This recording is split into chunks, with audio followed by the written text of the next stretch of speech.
मध्य प्रदेश से कुछ दूर एक छोटा सा खूबसूरत पालमपुर गांव था। वहाँ छोटी छोटी नदियाँ थी, तरह तरह के पहाड़ थे और प्रकृति का बहुत खूबसूरत रूप यहाँ देखने को मिलता था। लेकिन इन सब के बावजूद पालमपुर की सबसे मजेदार चीज वहाँ हर साल लगने वाला बसंत का मेला था। कहते हैं कि पालमपुर में लगने वाला मेला इतना बड़ा होता था कि कोई भी उसे एक दिन में पूरा नहीं घूम सकता था। उस मेले में गांव वाले तरह तरह के खिलौने, कई तरह की मिठाइयाँ, न जाने कितने किस्म के खेल और अलग अलग तरह की खाने पीने वाली चीजों का ठेला लगाते थे। और इन ठेलों में से एक सबसे मशहूर ठेला था सुरेश चाट भंडार। 4 पहियों के इस ठेले पर सुरेश चाट पापड़ी, टिक्की और गोलगप्पे बेचता था। लेकिन बाकी सभी चीजों से ज्यादा लोगों को सुरेश के गोलगप्पे पसंद थे। मेले में हर रोज सुरेश ठेला भर कर गोलगप्पे लेकर जाता था, लेकिन शाम होने से पहले ही उसके सारे गोलगप्पे बिक जाते थे। काफी बड़े बड़े लोग सुरेश को हराने की कोशिश कर चुके थे, लेकिन कोई भी उसे हरा ना सका, क्योंकि उसके गोलगप्पों की बात ही अलग थी। सुरेश के साथ उसका एक 12 साल का बेटा माधव और एक 16 साल का लड़का रोनित रहता था। रोनित सुरेश का बेटा नहीं था, पर पिछले साल एक दुर्घटना में अपनी बीवी को खो देने के बाद सुरेश ने अपना हाथ बटाने के लिए रोनित को साथ रख लिया था। रोनित अनाथ था। मेले में सिर्फ एक दिन बाकी रह गया था। सुरेश और रोनित दोनों तैयारियों में लगे हुए थे। सुरेश जल्दी जल्दी गोलगप्पे तल रहा था, तभी उसकी नजर माधव पर जाती है, जो बने हुए गोलगप्पों के साथ कुछ कर रहा होता है। माधव बड़ा ही चंचल होता है। वो गोलगप्पों में कभी कुछ मिला देता तो कभी कुछ। माधव को देखकर सुरेश कहता है, अरे मेरे साइंटिस्ट अब क्या कर रहा है गोलगप्पों के साथ? 1 मिनट पापा। माधव ने गोलगप्पों में थोड़ी सी हल्दी, मिर्च और धनिया डाली, फिर उस पर दही डालकर कहने लगा, ये लो, ये बन गए चटपटे दही वाले गोलगप्पे। जब तू गोलगप्पे बेचेगा ना, तब ये सब नुस्खे अपनाना। अरे माधव पढ़ लिख कर गोलगप्पे क्यों बेचेगा? क्यों, क्या खराबी है? काम इंसान को छोटा बड़ा नहीं बनाता, बल्कि इंसान काम को छोटा बड़ा बनाता है। अच्छा, मतलब ये गोलगप्पों में मिर्च धनिया भरकर बड़ा इंसान बन जाएगा? क्या पता बन जाए। तुम्हें पता है माधव जिस उम्र में है, उस उम्र में एक इंसान का दिमाग सबसे ज्यादा तेज होता है। वो ये सब बातें कर ही रहे होते हैं कि तभी माधव चिल्लाता है, ये देखिए पिताजी, मिट्टी के गोलगप्पे। ये देखकर रोनित हंसने लगता है और कहता है, अगर गोलगप्पे में मिट्टी मिला देना दिमाग है, तो अच्छा है मेरे में कम दिमाग है।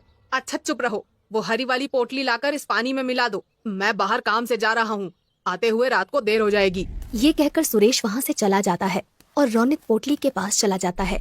वहाँ 2 रंग की पोटलियाँ होती हैं, एक लाल और एक हरी। रोनित गलती से हरी की जगह लाल वाली पोटली उसमें मिला देता है। तभी उसे बाहर से कुछ आवाज आती है और रोनित बिना पानी को देखे ही बाहर चला जाता है। उसने ध्यान ही नहीं दिया कि पानी का रंग हरे की जगह काला हो गया था। रात को जब सुरेश घर वापस आता है तो देखता है कि माधव अपने बिस्तर पर सो रहा होता है, पर रोनित घर में कहीं नहीं होता। सुरेश को लगता है कि वो काम खत्म करके अपने दोस्तों के साथ खेलने चला गया होगा। रात को सोने से पहले वो निश्चय करता है कि कल की तैयारी का सारा सामान देखकर सो जाएगा। वो चाट पापड़ी देखता है, जो कि बिल्कुल ठीक होती है। गोलगप्पे भी अच्छे ही दिख रहे होते हैं। फिर वो पानी के ड्रम से ढक्कन हटाता है और देखता है कि पानी भी देखने में बिल्कुल ठीक लग रहा है। उसका रंग भी आम तौर की तरह हरा ही है। सुरेश चैन की सांस लेता है और सो जाता है।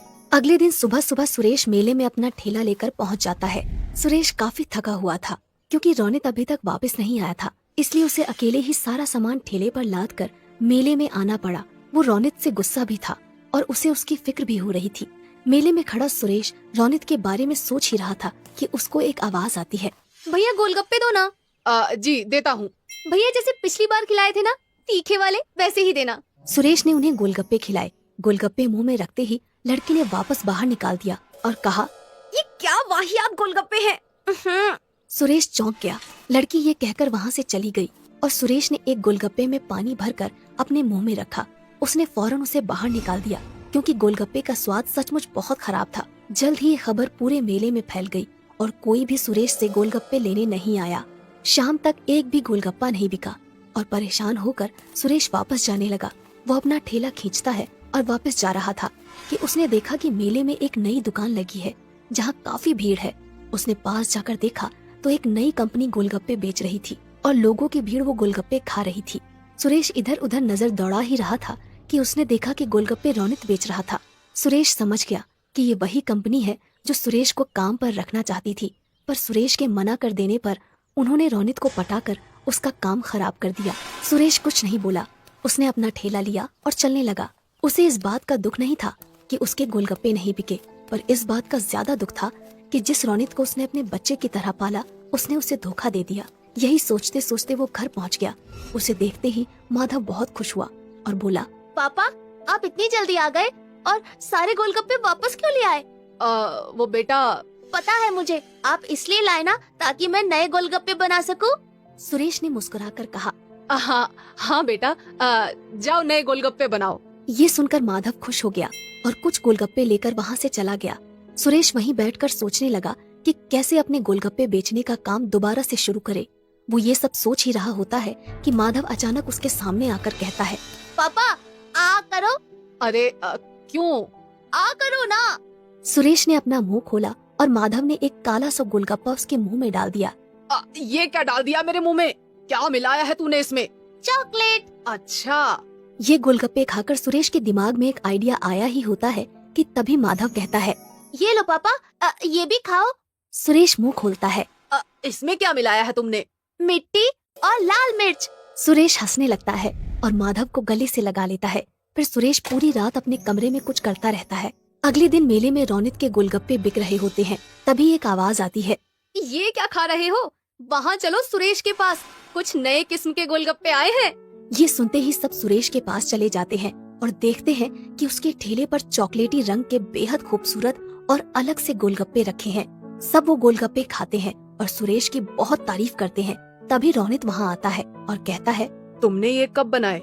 मेरे जिस बच्चे का तुम मजाक उड़ाते थे उसी का आइडिया है ये। ये किसके गोलगप्पे हैं? चॉकलेट के। अच्छा, मैंने तुम पर बहुत भरोसा किया था रोनित, पर तुमने वो तोड़ दिया। रोनित कुछ कहने ही वाला होता है कि अचानक भीड़ से आवाज आती है, और गोलगप्पे दो भैया। अरे भैया, और गोलगप्पे तो खिलाओ। अरे बिल्कुल बिल्कुल, अभी खिलाता हूँ मैं। ये कहकर सुरेश गोलगप्पे बेचने लग जाता है और दोबारा पालमपुर के बसंत के मेले का सबसे मशहूर गोलगप्पे वाला बन जाता है, चॉकलेट के गोलगप्पे वाला। कहानी पसंद आए तो लाइक, शेयर और सब्सक्राइब जरूर करें।